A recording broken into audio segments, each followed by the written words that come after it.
Olá, está no ar Porto e Negócios, nosso espaço semanal para que possamos debater assuntos importantes em relação aos portos internacionais, portos do Brasil e principalmente em relação à nossa maior joia, que é o Porto de Santos. Esta semana eu recebo o doutor professor Áureo Pascoaleto, da Faculdade de Engenharia da Unisanta, e Eduardo Lustosa, consultor portuário e diretor da Associação de Engenheiros e Arquitetos. Professor Áureo, obrigado pela presença, sempre um prazer ter você aqui juntamente conosco no Porto e Negócios. Eu que agradeço, estamos sempre à disposição. Eduardo, novamente aqui conosco para debater juntamente com o nosso telespectador e com o professor tudo aquilo que é importante para o nosso Porto. Obrigado pela presença novamente aqui. O Porto é apaixonante, né? É assunto que não acaba nunca, né? Para iniciar o nosso debate, evidentemente, eu tenho que trazer a pauta em relação ao evento que vai ocorrer agora em setembro, relacionado diretamente ao modal hidroviário, Hidrovias. Eduardo, o que é esse evento e o que efetivamente ele pode contribuir para o debate e para a logística no Porto de Santos? O 6º evento hidroviário, para nós é uma grande satisfação, né? Porque nós somos incentivadores, né, do modal, é o modal com maior apelo de eficiência em transporte, o maior apelo turístico, maior apelo ambiental, maior apelo financeiro. E nós continuamos na teimosia, vamos continuar incentivando, porque moramos aqui em 2 grandes ilhas e o nosso perímetro ele não é hoje navegável 100%, nós não exploramos comercialmente, então mais um ano aí, 6º Hidrovias, estamos trazendo professores, doutores, especialistas na logística, na viabilidade, e o eixo temático deste ano ele está no desenvolvimento sustentável da região. O modelo desse evento é um modelo como se fosse um fórum, onde você tem especialistas debatendo e trazendo para a comunidade soluções e, evidentemente, aí as oportunidades que tem em relação a esse modal, Eduardo? O modelo é de um fórum praticamente permanente, né? Nós discutimos o ano inteiro, apesar de sintetizar num dia, mas a cada 3 palestrantes nós temos o mediador, o professor Áureo também é um dos mediadores, junto com o Leopoldo, e aí interage Leopoldo com... Figueiredo do caderno Porto e Mar, do jornal A Tribuna. Isso, e aí se discute aquilo que foi apresentado e trazemos sugestões, novos pontos de vista. E nesse ano está bastante interessante porque nós estamos tratando do assunto de atrair empresas para esse eixo hidroviário. A Codesp regulamentou a Hidrovias no Porto de Santos, né? Foi um avanço, um ganho significativo, assim, é um marco. É um marco. É o primeiro passo que precisa ter, é o regramento para a utilização desse modal. Isso, foi dado publicidade a todos os players, à ANTAC, né, ao Poder Concedente, ao Ministério. Então, hoje nós temos um regramento para operar e mais importante que esse trecho que foi regulamentado, é a possibilidade de abrir essa expansão para 200 quilômetros de vias navegáveis, rios navegáveis. O que é um número bastante expressivo. Só para o telespectador em casa pode estar se perguntando, Eduardo, esse evento, ele é evento aberto ao público, ele possui algumas restrições? De que maneira a população ou a sociedade pode, de alguma maneira, contribuir num evento como esse também? É aberto ao público, é aberto, é gratuito. Que dia que ele né? acontece? Dia 18 de setembro. Setembro, desse ano, o dia de inteiro, 2018. né? Praticamente das 8 às 18 o evento. E discussões bastante significativas para a região, porque o foco é atrair empresas que utilizam o porto, atrair empresas que importam e exportam, gerar emprego na região, gerar o desenvolvimento da região com o menor custo logístico possível.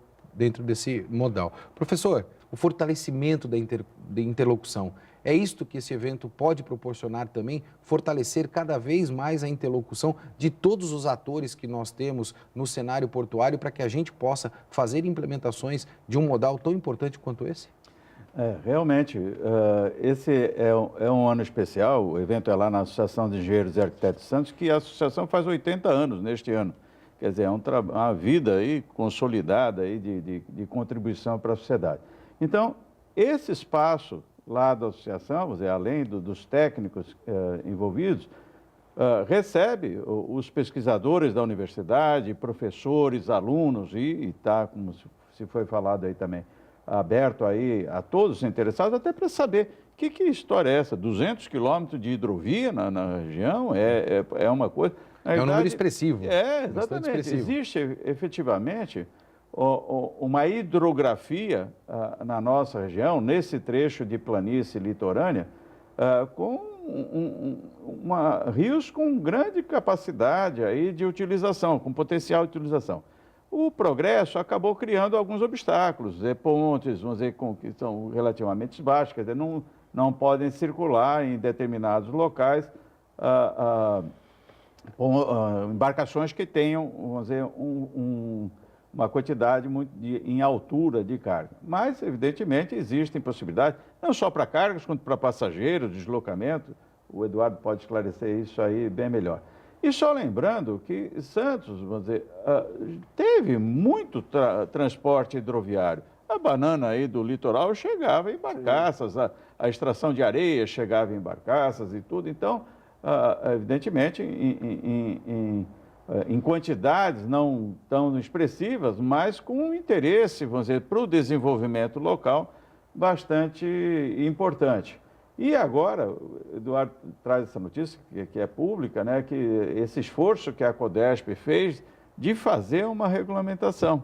Então, agora, vamos dizer, para as empresas, vamos dizer, já tem uma base formal de trabalho e isso, efetivamente, melhora o planejamento dos transportes, pequenas cargas, até o deslocamento entre o recebimento no porto e as indústrias, de alguma forma, as cargas que chegam podem ser levadas também em barcaças e aí até os pontos de consumo. Eduardo, o professor fez um comentário e aí acaba me remetendo a algumas situações que eu percebo, eu particularmente tenho aí 20 anos de atuação no segmento portuário e eu percebo que mais recentemente a gente vem discutindo o porto em alto nível. Por que eu falo discutir o porto em alto nível? Nós tivemos aí uma miopia bastante elevada na relação porto e cidade. Me parece que a cidade demorou muito para descobrir o porto, até propriamente o Estado e a federação.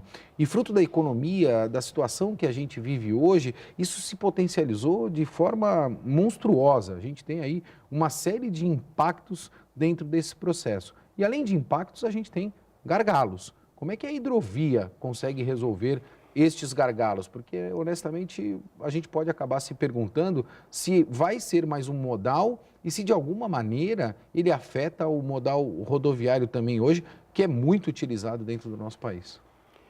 É extremamente importante essa diluição da nossa demanda portuária. Nós estamos já superamos a marca de 130 milhões de toneladas anuais e uma dependência de mais de 70% de caminhões. 130... Isso bastante demonstrado na paralisação que nós tivemos, né? Parou o país efetivamente. E 130 milhões, nós temos target aí no plano mestre para 10 anos, chegar no entorno de 250 milhões. Né? E se nós não diluirmos isso pelo modal hidroviário e ferroviário, não cabe isso no sistema Anchieta Imigrantes. Basicamente, nós levamos o sistema ao colapso. Né? Tanto nas estradas quanto no sistema viário dentro do porto organizado. Então, ele é muito bem-vindo, né? Várias ampliações no corredor de exportação já estão prevendo mais do que dobrada a movimentação na ferrovia. Até porque a infraestrutura que a gente tem aqui, propriamente no Porto de Santos, ela é finita, né? A gente não consegue crescer mais. Muitas vezes eu vejo alguns debates dizendo que a gente precisava de uma nova imigrantes, ou seja, eu acho que a gente aumentaria muito mais o gargalo. Talvez a hidrovia, como você mesmo pontua, e a ferrovia é a grande solução. A nossa visão da Associação de Engenheiros e Arquitetos, né, ela parte para um ponto que nós devemos crescer trazendo desenvolvimento sustentável. Que desenvolvimento sustentável, o lado ambiental, a gente fala em desenvolvimento sustentável só para ressaltar meio ambiente. Desenvolvimento sustentável, ele tem 3 eixos, né? É o melhor possível para o meio ambiente, o melhor possível para a economia e o melhor possível para o social, né? Nada adianta tanta tecnologia se não for para a melhoria da qualidade de vida da região. E nesse aspecto, nós temos identificado, e é o grande mote desse evento hidroviário, nós temos identificado 21 zonas de apoio logístico industrial, com capacidade, terminais, regiões com capacidade rodo-ferro-hidro. Isso baseado em Santos ou baseado em outras localidades também? Região metropolitana toda. Envolve aqui no entorno áreas fantásticas, no entorno do Porto, em Guarujá, Cubatão, São Vicente, Praia Grande e Santos. Então, a proposta é mostrar para o Estado que nós temos áreas para criar novos distritos industriais, logísticos, e atrair as empresas para cá, as empresas enxergando o ganho logístico, aumentando a competitividade dessas empresas, que às vezes têm custo logístico absurdo, e permitir o desenvolvimento social da região. E um dos alertas que nós fazemos é que se nós fracassarmos nesse desenvolvimento no entorno do porto, nós vamos levar a região metropolitana para um colapso social, porque aqui o que mais cresce é favela, desemprego e violência, são os nossos maiores índices. O que é um terror. Dessa falta de oportunidade que Falta de oportunidade. Se nós vemos a população aqui, ela se desloca numa demanda para a região metropolitana de São Paulo absurdo. E que para nós aqui embaixo eu falo brincando e vou usar o mesmo termo, né? A síndrome da incompetência adquirida.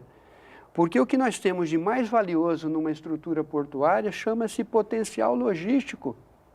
E aí eu vou citar Peter Drucker, em meados do século passado, ele afirmou, né, compõe os livros dele, no futuro o único diferencial competitivo entre as empresas e produtos vai ser logística.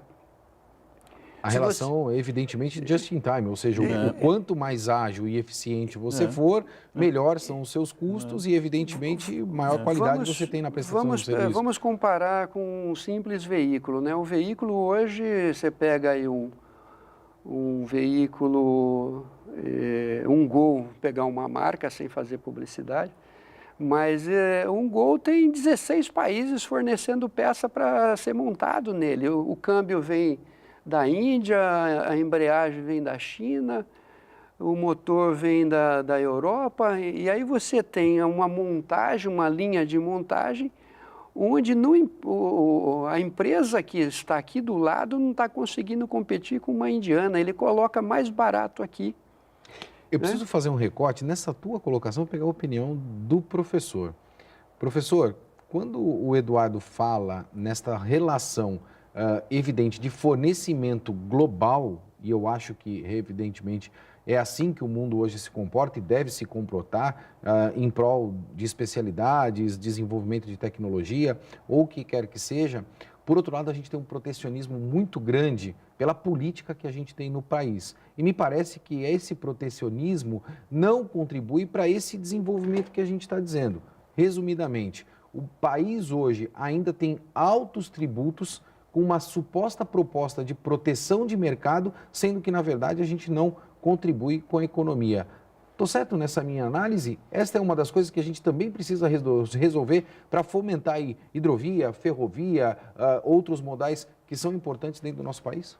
Olha, eu acho que protecionismo tem em todo lugar do mundo. Todo país, você quer, evidentemente, ter os seus moradores, os seus cidadãos, os empregados, e produzindo, e gerando riquezas e tudo.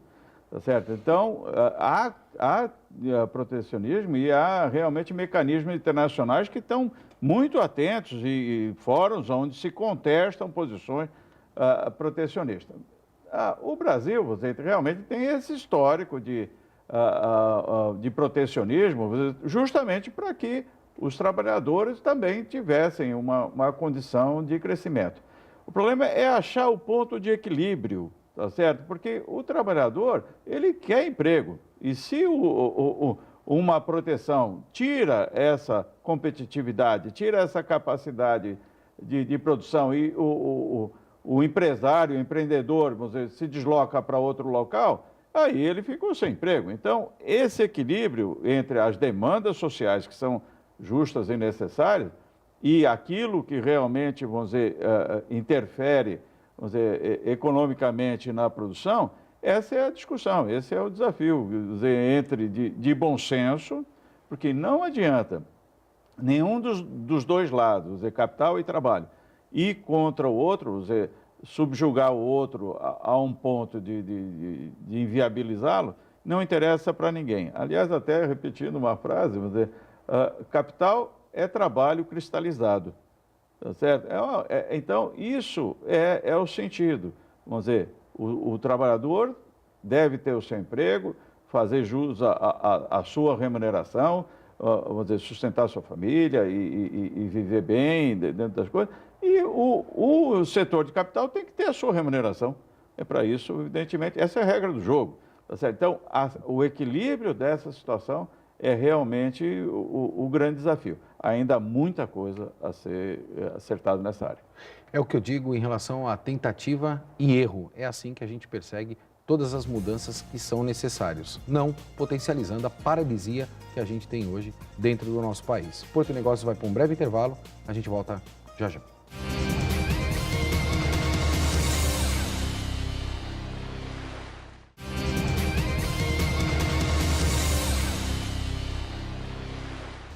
Estamos de volta com Porto e Negócios, eu sou o Maxwell Rodrigues e não esqueça de acessar o nosso site, deixar lá o teu comentário, a tua sugestão de pauta para que possamos debater aqui no nosso programa. Essa semana recebo aqui nos estúdios da Santa Cecília TV o professor Dr. Áureo Pascoaleto e Eduardo Lustosa, diretor da Associação de Engenheiros e Arquitetos e consultor portuário também.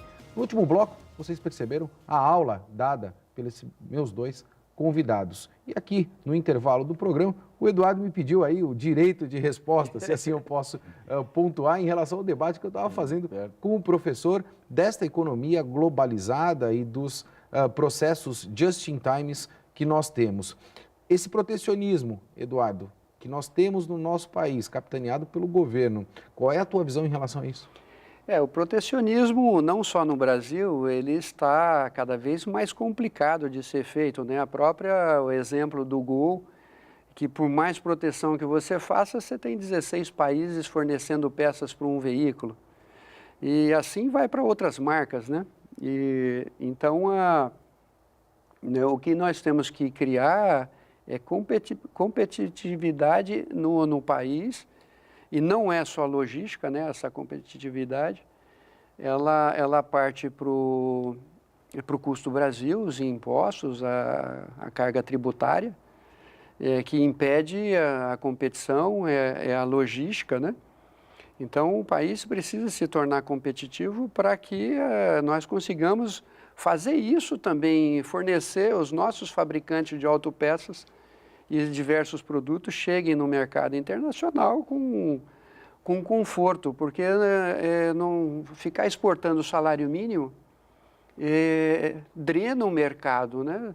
Se usar uma mão de obra com salário mínimo. Nós temos que usar um salário mínimo e exportar um salário mínimo de $1.500 Aí nós aquecemos a economia. Porque a pessoa acaba tendo poder de compra e contribui com o processo econômico. A Codesp anunciou mais recentemente o plano mestre dela para 2060, pronunciando aí um crescimento aproximado de 2,1%, com foco principal em ferrovia. E a gente tem um especialista aqui juntamente conosco hoje. Professor, esse cenário todo econômico, a gente falar até em planejamento, honestamente falando, eu acho que é até um pouco ou bastante complicado, né? Se planejar dentro do Brasil, um país que tem um processo econômico completamente desestabilizado, mas de toda forma a gente precisa aportar ou apontar em alguma direção. A Codesp menciona aí a visão para que faça investimentos também neste modal ferroviário. É a saída também para que a gente possa suprimir ou avançar com os gargalos que nós temos no nosso Porto de Santos? Bom, o modal ferroviário ele é uma alternativa indispensável, tá certo? Até para retomar uma posição em um momento da história, todo o transporte era ferroviário, vamos dizer, de chegada do porto de mercadorias para exportação e de recebimento. É tudo, porque não tinha a rodovia.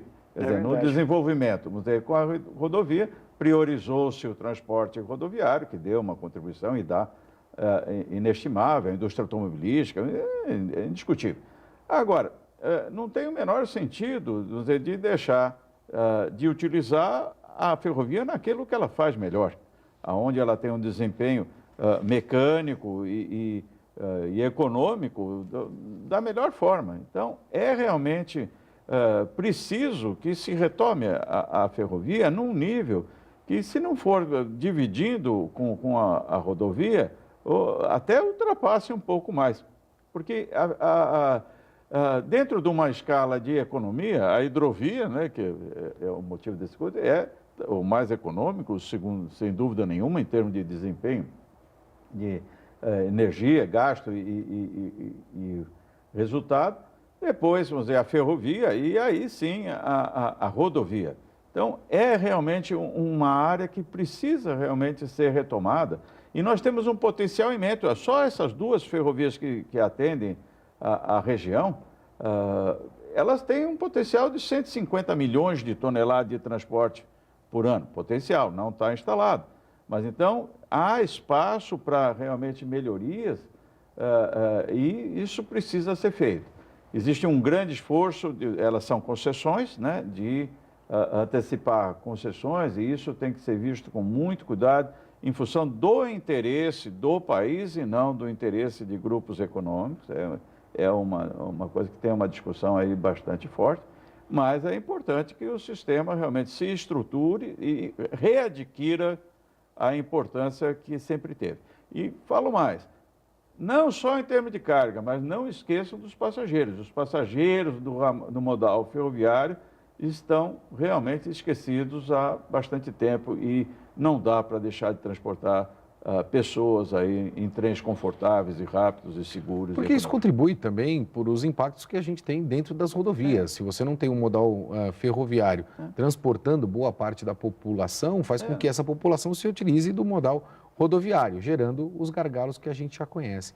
Eduardo, o professor falou ali em relação ao crescimento, né, e a possibilidade do modal ferroviário comportar num futuro de médio a longo prazo algo em torno de 150 milhões de toneladas versus as 300 milhões de toneladas que estão no plano mestre. E aí, eu tenho certeza que quem está em casa está se perguntando isso. Se um processo como esse, que nós debatemos no primeiro bloco, não for implementado, quais serão os impactos que nós teremos para 2028? O próprio Áureo coordenou recentemente um evento ferroviário lá na Associação de Engenheiros, onde um dos especialistas trouxe uma grande notícia, né, Áureo? Ele trouxe a novidade que o Banco Mundial está patrocinando um investimento de integração das regiões metropolitanas no estado de São Paulo. A premissa de obrigação de desenvolvimento da ferrovia, ele nasce no cerne da questão, que a região metropolitana de São Paulo hoje chegam 74 rodovias, 74 vias na Grande São Paulo. Nos horários de pico ela está saturado, está congestionado, muito ruim para chegar, muito ruim para sair, prejudicando o transporte de passageiros, prejudicando o transporte de cargas. A entrada do rodoviário na região metropolitana de São Paulo já um colapso. E o Banco Mundial, enxergando o Brasil como o celeiro do mundo, a dependência, o maior produtor de proteína animal, país que de soja, do café, já celeiro do mundo. DNA. Né? Ela tem que investir numa solução para equacionar isso, e a solução é ferroviária.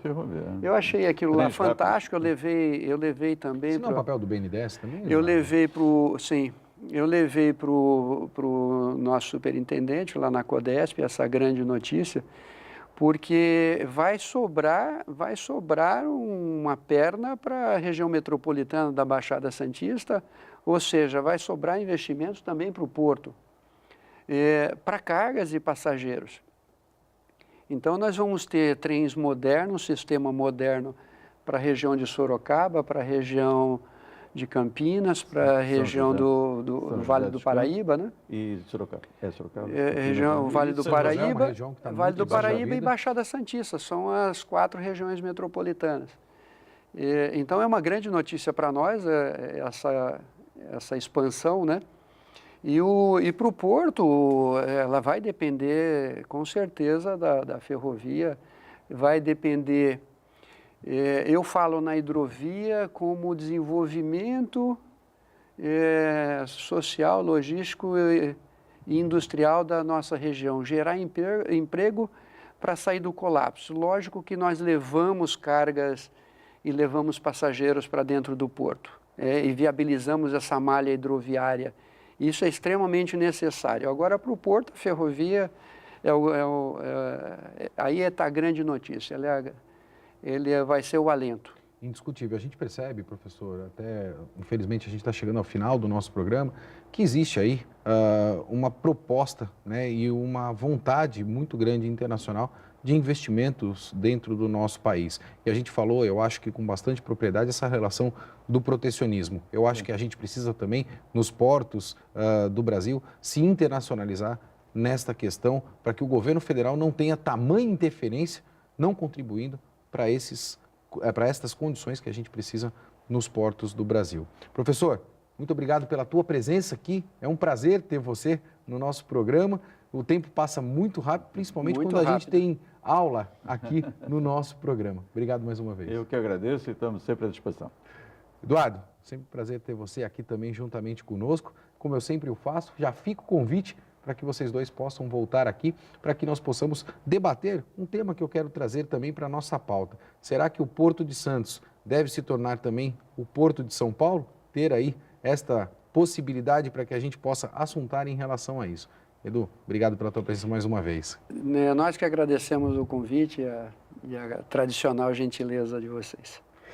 Porto Negócios vai ficando por aqui e lembre-se, errar é humano. Colocar a culpa nos outros, então, nem se fale. Um forte abraço e até semana que vem.